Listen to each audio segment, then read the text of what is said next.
몇 주 전에 예레미야에 대해서 생각하면서 예레미야의 전체 이야기는 뽑고 파괴하고 파멸하고 넘어뜨리고 그리고 그 다음에 뭐라고 그랬어요?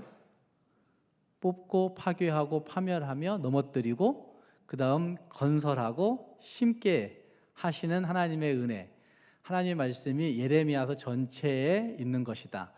어쩌면 뽑고 파괴하고 파멸하고 넘어뜨리는 이것은 무엇을 뽑고 무엇을 파괴하고 무엇을 파멸하고 무엇을 넘어뜨리는 거라고 그랬어요? 이스라엘 민족이 가지고 있던 그 모든 것을 뽑아버리고 파괴하는 거라고 얘기하고 있지만, 다시 잘 생각해 보시면 무엇을 뽑고 무엇을 파괴하고 무엇을 파멸시키는 거예요? 우리의 죄악 가득한 죄의 잔재들을 하나님이 그토록 싫어하시기에 뽑고 파괴하고 파멸하고 넘어뜨려서 죄의 흔적을 다 없애버리시는 거죠. 그리고 그곳에 무엇에 하나님이 건설하고 심게 하시는 사건들이 예레미야서에 얘기하고 싶은 큰 주제라고 말씀을 드린 적이 있어요. 어쩌면 이것은 선지자가 이야기하고 있는, 선지서에서 이야기하고 있는 하나님의 이야기의 큰 중심 주제이기도 할 겁니다. 이사야서에도 하나님이 그토록 싫어하시는 죄의 문제를 얘기하시고 그 죄의 문제를 해결하시면 거기에 회복이 되어지고, 에스겔서에도 마찬가지죠. 죄의 문제에 대해서 다 진토같이 없어져 버린 그 민족들의 이야기를 하고 있고, 그리고 거기에 하나님 말씀으로 생명이 들어가 생령이 되는 그런 놀라운 역사들을 이야기합니다. 어쨌든 하나님의 말씀이 그렇게 주어질 때 하나님의 사람들에게는 굉장히 큰 아픔들이 있었다 하는 사실들을 볼 수가 있습니다. 다시 말해서 말씀이 항상 우리에게 격려가 되고 소망이 되고 기쁨이 되고 행복이 되는 것 아니라, 사실은 그 말씀을 듣고 그 말씀이 진행되어지는, 그 말씀이 이루어지는 것들을 보는 하나님의 사람들의 마음속에는 굉장한 아픔들이 있다고 한 사실들을 볼 수가 있다는 말입니다. 그래서 이 예레미야 애가에는 하나님의 사람이 보고 있는 그 아픔에 관한, 슬픔에 관한 이야기들을 거기에 잘 기록하고 있습니다. 그래서 예레미야서는 1장 말씀부터 몇 장까지 있어요? 5장까지 있는데 5편의 애가다, 5편의 애통이 담긴 노래다, 이렇게 이야기를 합니다. 그리고 이 5편의 애통이 담긴 노래의 이야기 가운데 분명한 그 형식들이 거기에 있고, 그래서 어떤 사람들은 히브리 알파벳 순서를 따른 아크로스틱이라고 얘기하는 그런 문법적 형식을, 문학적 형식을 갖고 있다라고 얘기하기도 하고, 또 어떤 사람들은 예레미야의 전체 구조에 보면 예레미야 1장에서는 멸망, 그리고 심판, 그리고 반응, 그리고 진노, 그리고 기도, 소망의 기도, 이렇게 이야기할 수 있는 1장, 2장, 3장, 4장, 5장이 멸망과 심판, 그리고 반응이 보여지고 진노가 보여지고 그리고 소망이 보여진다, 이런 교차적인 대꾸법이 사용되어져 있다라고 이야기하기도 합니다. 어떤 분들은 이 예레미야 애가의 말씀은 신명기 28장 저주의 이야기가 거기에 많이 등장해요. 신명기 28장에는 무엇하면 저주받을까요? 말씀대로 순종하지 않으면 이런 저주가 있더라 라고 말씀하신 말씀이 신명기 28장에 등장하고 있는데, 이 저주의 이야기들의 성취가 이 예레미야 애가에 나타나고 있다고 해석을 하는 사람들도 있습니다. 어쨌든 예루살렘의 멸망과 심판, 그리고 예레미야의 비탄, 그리고 하나님의 진노와 유다의 소망에 대한 기도가 이 예레미야 애가서에는 쭉 등장하고 있는 것을 볼 수 있습니다. 그 중에서 오늘 우리가 읽었던 이 예레미야 2장의 말씀은 왜 애통해야 하는지, 예레미야 선지자가 왜 애통하고 있는지 애가의 이유를 잘 설명해 주고 있는 말씀이 거기에 있습니다. 그래서 오늘 읽었던 말씀뿐만 아니라 예레미야 애가 2장의 말씀을 통하여서 오늘 우리가 진짜 애통해야 할 것이 무엇일까 하는 것을 같이 생각해 보시면서, 우리도 하나님 앞에 애통해 할 수 있는, 진짜 애통해 할 수 있는 우리 모두가 될 수 있기를 주님의 이름으로 축복합니다. 예레미야 애가 2장의 말씀을 잘 보시면 2장 1절 말씀에 슬프다 주께서 어찌 그리 진노하신 그 진노의 날로 시작하고 있는 걸 볼 수 있습니다. 진노하사 그의 진노의 날에 그의 발판을 기억하지 아니하셨도다, 이렇게 얘기하죠. 진노하사 진노의 날에 기억하지 아니하셨도다, 그 진노로 시작하고 있습니다. 그리고 22절로 마지막 끝구절로 가면 끝구절에도 이렇게 시작하죠. 이렇게 마치죠. 주께서 내 두려운 일들을 사방에서 부르시기를 절기 때 무리를 부름같이 하셨나이다. 여호와께서 무엇 하시는 날에는, 진노하시는 날에는 뭐하거나 피하거나 남은 자가 없나이다. 내가 나 기르는 아이들을 내 원수가 다 멸하였나이다. 여호와의 진노하시는 날, 그 날로 예레미야 애가 2장이 마무리되어지고 있어요. 진노하신 날로 시작해서 진노하신 날로 마무리 지어지고 있는 거예요. 그러니까 이 진노가 이루어지고 있는 이 가운데에 토막에 하나님이 진노하심으로 말미암아 애통해야 하는 선지자의 마음이 거기에 잘 부각되어 나타나고 있는 장이 예레미야 애가 2장이라고 할 수 있습니다.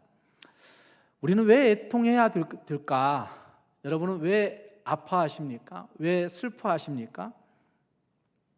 왜 내가 애통의 노래를 부르고 있을까?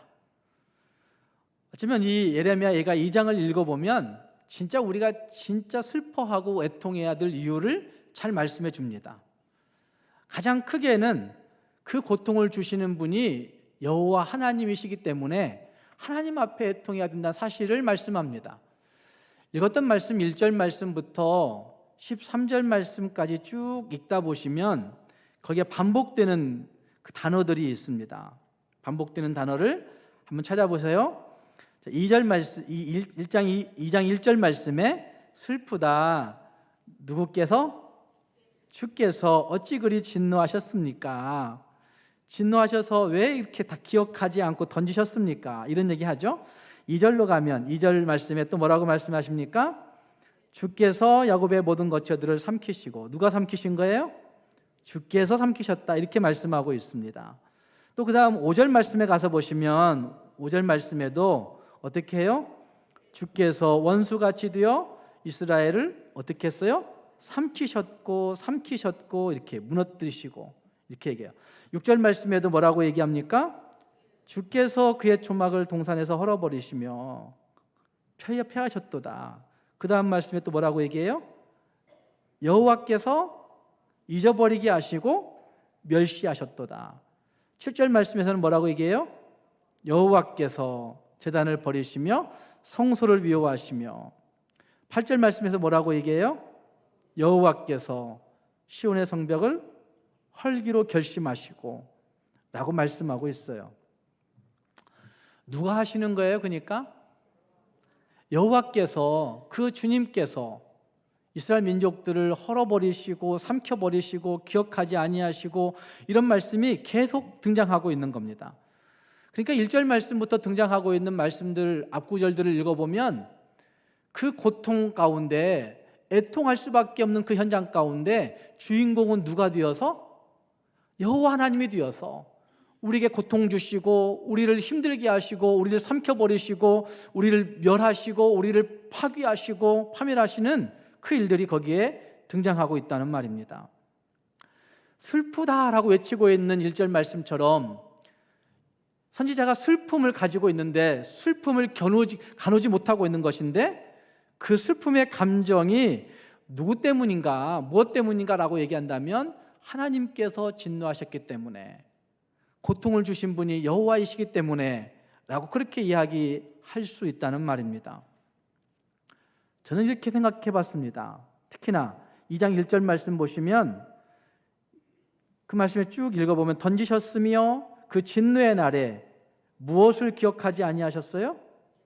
그분의 발판을 기억하지 아니하셨다. 그분의 발판이 뭘까요? 그분의 진노의 날에 그분은 누구예요? 여호와 하나님이세요. 하나님의 진노의 날에 누구의 발판을? 하나님의 발판이 뭘까요?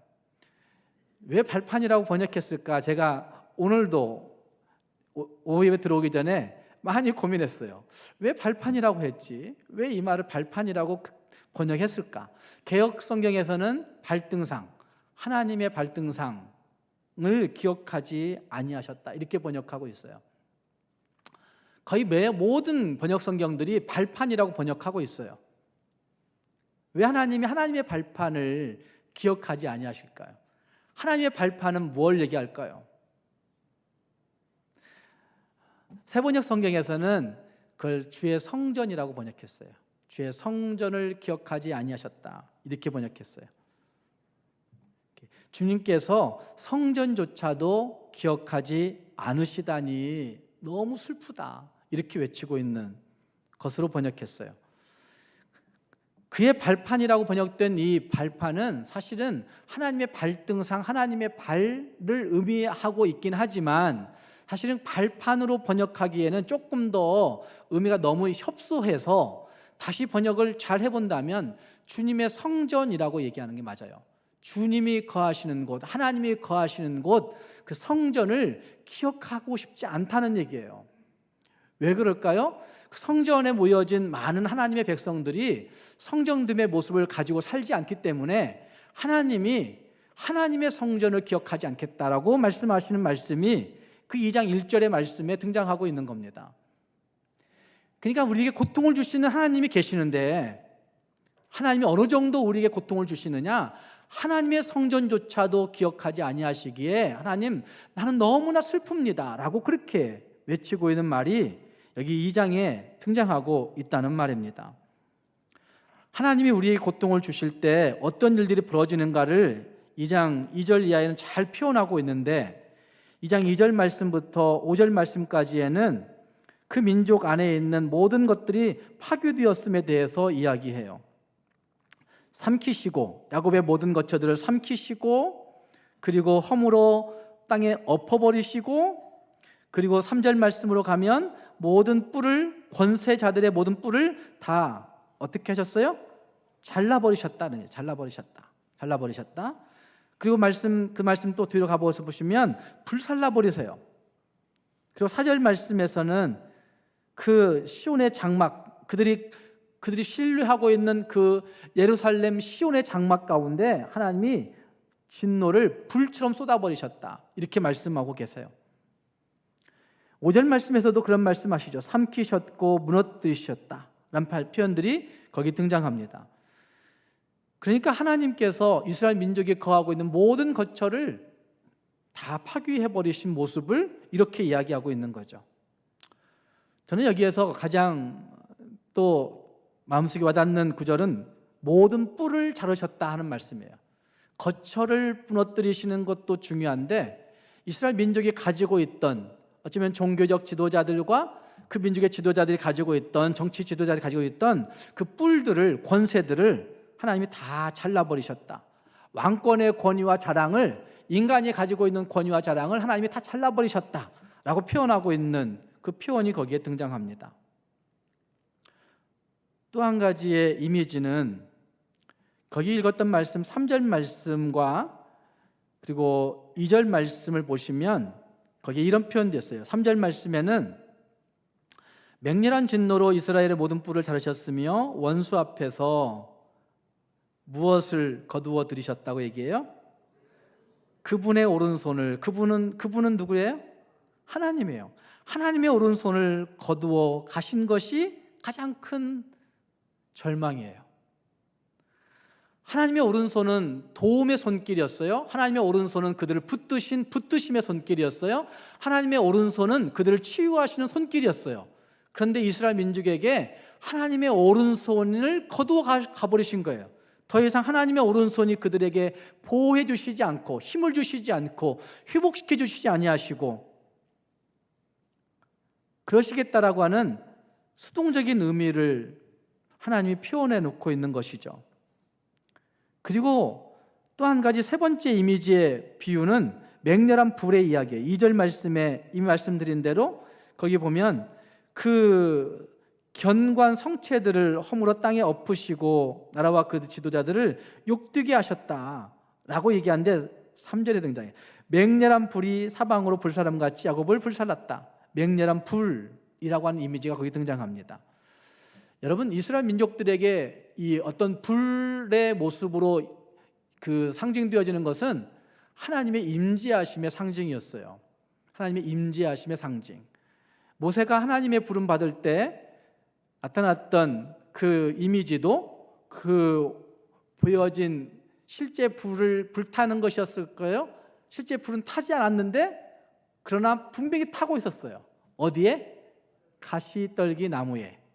그러니까 그 하나님의 임재하심을 보여주고 있는 거죠. 이사야 선지자도 마찬가지죠. 이사야 선지자 하나님의 부름 받을 때 하나님의 불이 임하여 있어서 다 태워버리는 걸 보게 됩니다. 그리고 그걸 보고 나서 이사야 선지자는 화로다 나여 망하게 되었도다 라고 얘기해요. 죄악 중에 거해진 내가 하나님의 불을 보았도다, 이런 표현 쓰고 있는 거 볼 수 있어요. 하나님의 불이라고 하는 그 불은 하나님의 임재하심을 상징적으로 보여주고서 심판의 때에도 불로 사용되어지고 우리를 부르실 때에도 불로 사용되어지고 하나님 말씀하실 때도 불로 사용되어진 하나님의 모습을 분명히 말씀하고 있다는 말입니다. 그런데 그 모든 것들이 하나님의 임재의 상징인 불도, 하나님의 보호와 도우심의 상징인 하나님의 손도 더 이상 이스라엘 민족들에게는 도움도 안 되고 부르심도 안 되고 심판도 안 되고 뭐 아무것도 없는 다 무용지물인 모습으로 되어지고 있다는 사실들을 보면서 선지자는 하나님 앞에서 슬퍼하고 있는 겁니다. 그뿐만이 아니죠. 6절 말씀으로 넘어가 보면 6절 말씀에서는 그 초막을 동산처럼 헐어버리시고 절기를 뭐 하시고? 피하시고 시온에서 절기와 안식일을 어떻게 하시고? 잊어버리시고 그리고 왕과 제사장을 멸시하셨도다. 7절에도 얘기해요. 무엇을 버리셨어요? 7절 말씀의 시작에 제단을 버리세요. 하나님의 제단을 버리시고 무엇을 미워하세요? 자기의 성소를 미워하세요. 그리고 무엇을 원수의 손에 넘기셨어요? 궁전의 성벽들을 원수의 손에 넘기세요. 이런 말씀들을 잘 읽어보시면 이거는 그들이 가지고 있던 국가의 제도와 종교의 제도와 그 종교 형식적인 모든 것들을 하나님이 다 버리시고 폐하셨음에 대해서 말씀하고 있는 모습이 거기 등장합니다. 이제까지 이스라엘 민족들은 헛된 안전망을 가지고 있었습니다. 성전이면 안전해, 성전 안전주의를 가지고 있었습니다. 어쩌면 그들은 잘못된 신학적 허상에 안주하고 있는 모습이라고도 할 수가 있었을 것입니다. 그래서 하나님은 의도적으로 잘못된 그 종교 의식과 잘못된 그 의존, 헛된 것에 의존하고 있는 잘못된 국가 권력의 의존들을 여지없이 부숴버리시는 모습이 거기에 등장하고 있는 겁니다. 이것이 선지자에게는 굉장히 큰 고통이었다는 말입니다.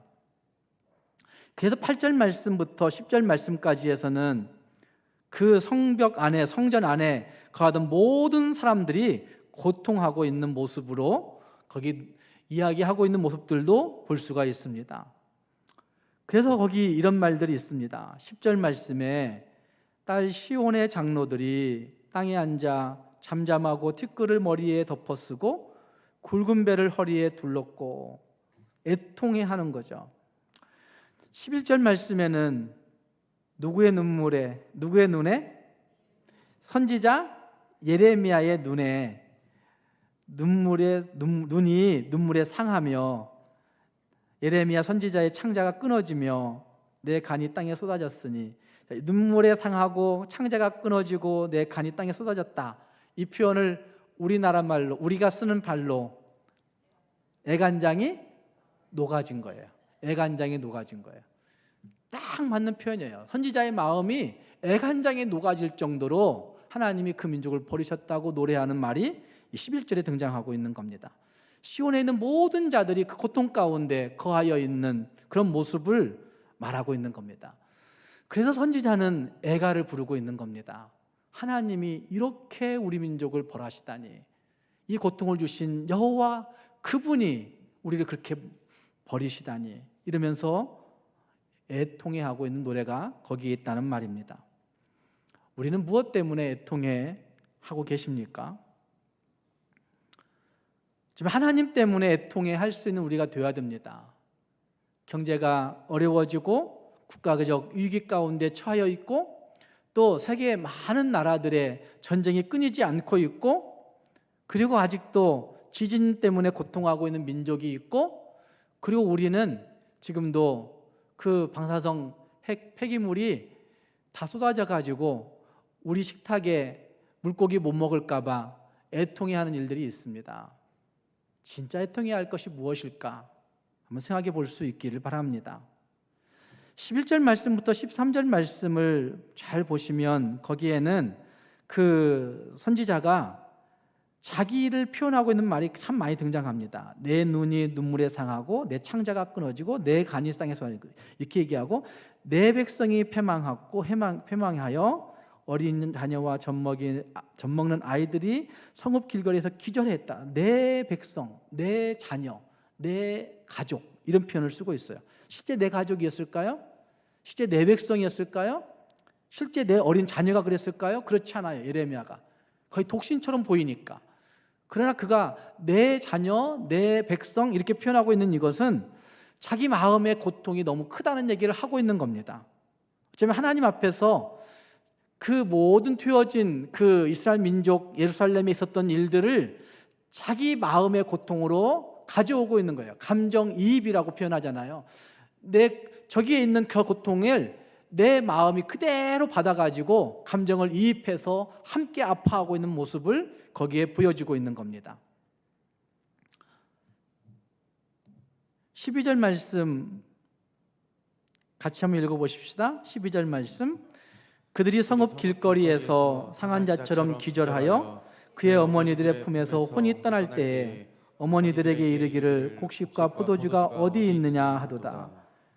저 이 12절 읽으면서 요즘 우리 세계에서 겪어지는 하나의 이미지를 떠올렸습니다. 여러분은 어떤 이미지를 떠올려 보시겠어요? 길거리에서 상한 자처럼 기절을 하고 어머니들 품에서 혼이 떠날 때 그 어머니 품에서 혼이 떠나는 사람이 누구일까요? 자식들. 혼이 떠날 때 어머니들은 곡하는 거죠. 내 아이에게 곡식도 못 주고 내 아이에게 먹을 것, 마실 것도 못 주고 이렇게 죽어야 되다니.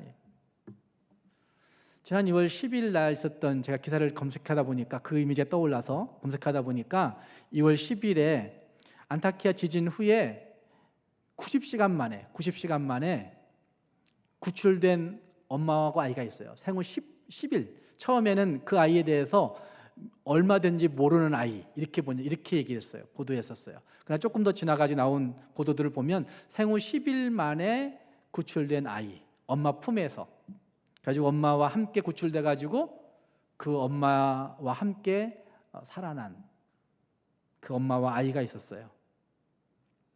그 엄마가 얼마나 고통했을까요? 90시간 동안 그 공포, 이 온갖 그 콘크리트 더미 위에 깔려 가지고 죽을 줄 모르는 생명의 그 기로에서 얼마나 고통했을까?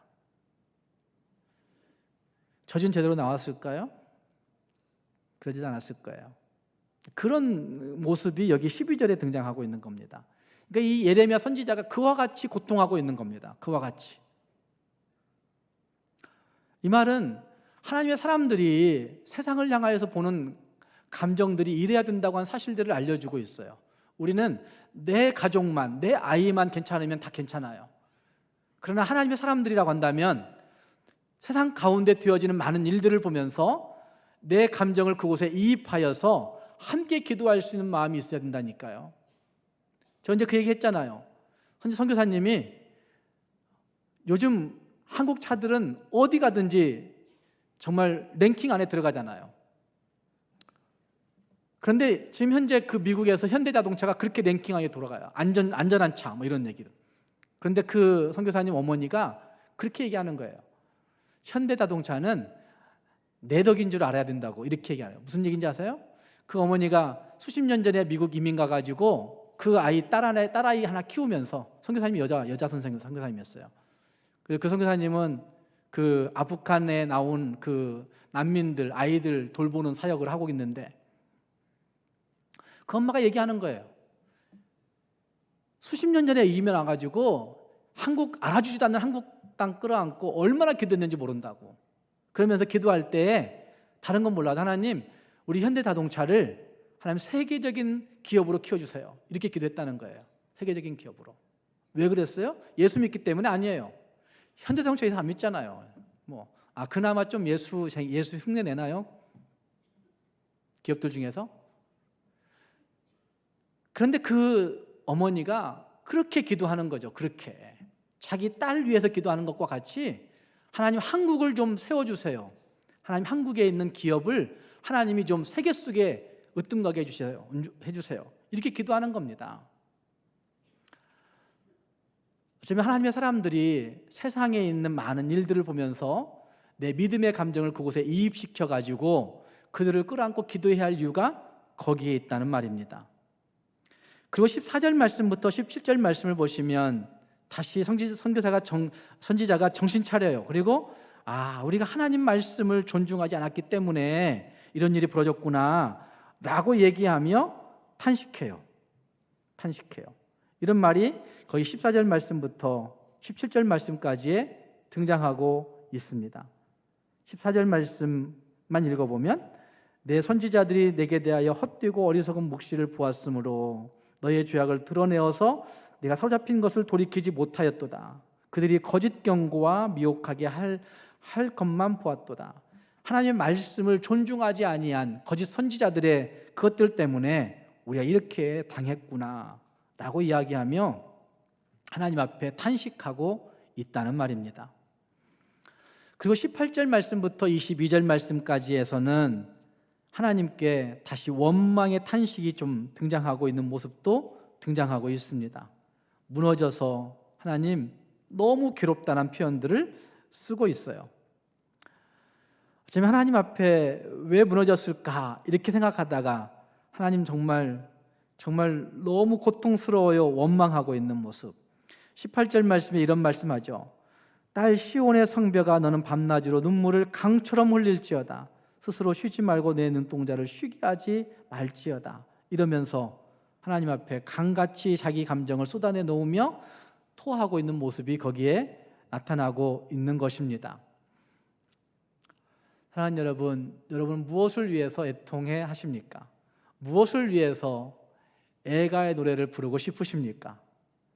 어쩌면 우리도 하나님 앞에서 세상에 대한 감정이입이 필요합니다. 세상이 얼마나 죄악으로 가득한가, 학폭이 얼마나 문제인가, 또 세상에 많은 이단들이 얼마나 악하게 하고 있는가, 이런 것들을 보면서 우리가 그 현상에 우리의 감정을 이입시켜서 기도해야 할 필요가 있다는 말씀이죠.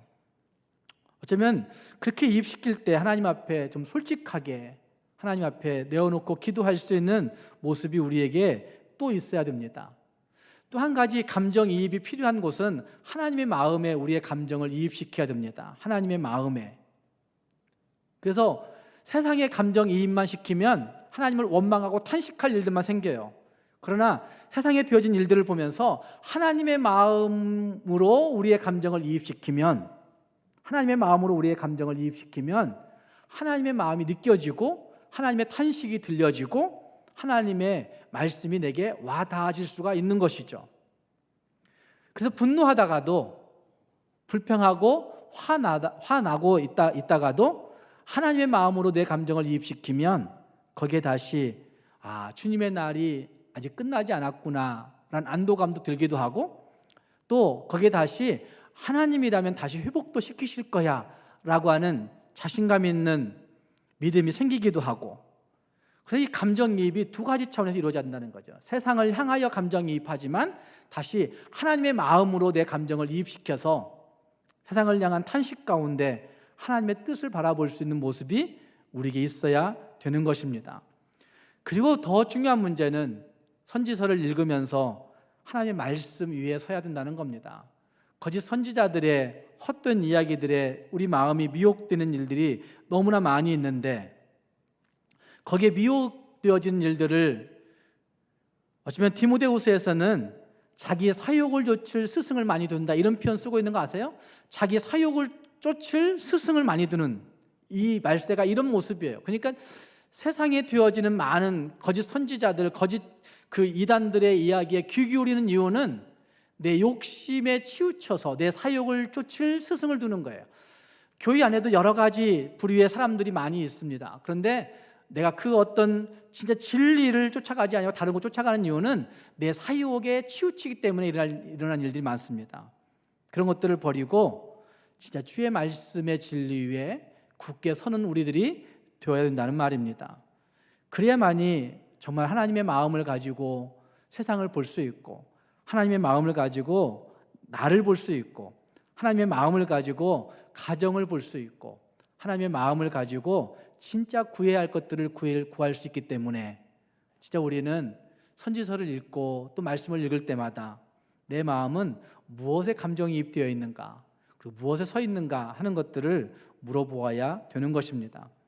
사랑하는 여러분, 예레미야 예가를 읽으면서 그래, 예레미야도 그와 같이 탄식했는데 우리도 세상을 보면서 하나님 앞에 하나님의 마음으로 탄식할 줄 아는 하나님의 사람들이 되자라고 결심할 수 있길 바라고, 그 마음 가지고 주님 앞에 잘 엎드려서 주의 말씀이 이루어 가시는 놀라운 일들을 우리 모두가 경험할 수 있기를 주님의 이름으로 축복합니다. 기도하겠습니다.